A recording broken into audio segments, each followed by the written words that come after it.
તો સુરતમાં બ્રાન્ડેડ કંપનીના નામે બોગસ વસ્તુઓના વેચાણનો પર્દાફાશ થયો। અમરોલીમાં ડુપ્લિકેટ સાબુ અને કોસ્મેટિક બનાવતી ફેક્ટરી ઝડપાઈ। વેદાંત ઇન્ડસ્ટ્રીમાં પોલીસના દરોડા દરમિયાન કૌભાંડનો ખુલાસો થયો। 650 નંગ ડુપ્લિકેટ, જેમાં KOJIC સોપ અને 1000 નંગ ડુપ્લિકેટ મેજિક સોપ જપ્ત કરવામાં આવ્યો છે। ઉત્તરાયણના 27 વર્ષીય જેમિલ હરોડિયા નામના આરોપીની ધરપકડ કરી કાર્યવાહી છે તે શરૂ કરવામાં આવી છે કે જ્યાં મેજિક શોપના ડુપ્લિકેટ નંગો છે તે બનાવવામાં આવતા હતા, જેના આધારે કાર્યવાહી છે તે કરવામાં આવી છે। પોલીસના દરોડામાં સમગ્ર મામલે ભાંડો ફૂટ્યો હતો।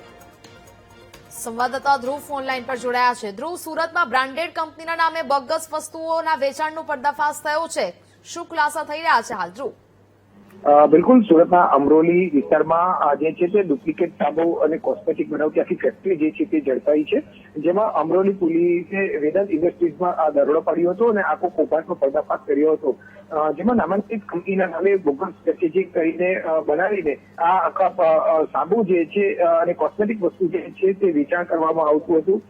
પોલીસે આ ઘટના સ્થળ પરથી 1,81,000 વસ્તુઓનો મુદ્દામાલ જપ્ત કર્યો છે, જેમાં 650 જેટલા નંગ જે છે તે સાબુ અને 1000 નંગ જે છે તે મેજિક સાબુ જે છે તે ડુપ્લિકેટ જપ્ત કરવામાં આવ્યું છે, જેમાં ઉત્તરાયણના 27 વર્ષીય જેમિલ ભરમોડિયા છે તેની ધરપકડ કરવામાં આવી છે। મહત્વની વાત એ છે કે પોલીસે આ આરોપી સામે કોપીરાઇટ એક્ટ મુજબનો ગુનો નોંધી તેની ધરપકડ કરી છે। આ કોપીરાઇટ એક્ટ મુજબ જે છે તેની ધરપકડ થઈને જામીન તો મળી જાય છે, પરંતુ આવી ડુપ્લિકેટ વસ્તુથી લોકોને સ્કિન એલર્જીથી લઈને ચામડીના રોગો સહિતના અનેક ફરિયાદો ઉઠી છે। ત્યારે આવા ડુપ્લિકેટ વસ્તુ બનાવનાર જે લોકો છે, વેપારીઓ છે, તેની સામે સખત કાર્યવાહી થાય તેવી માંગ ઉઠી છે।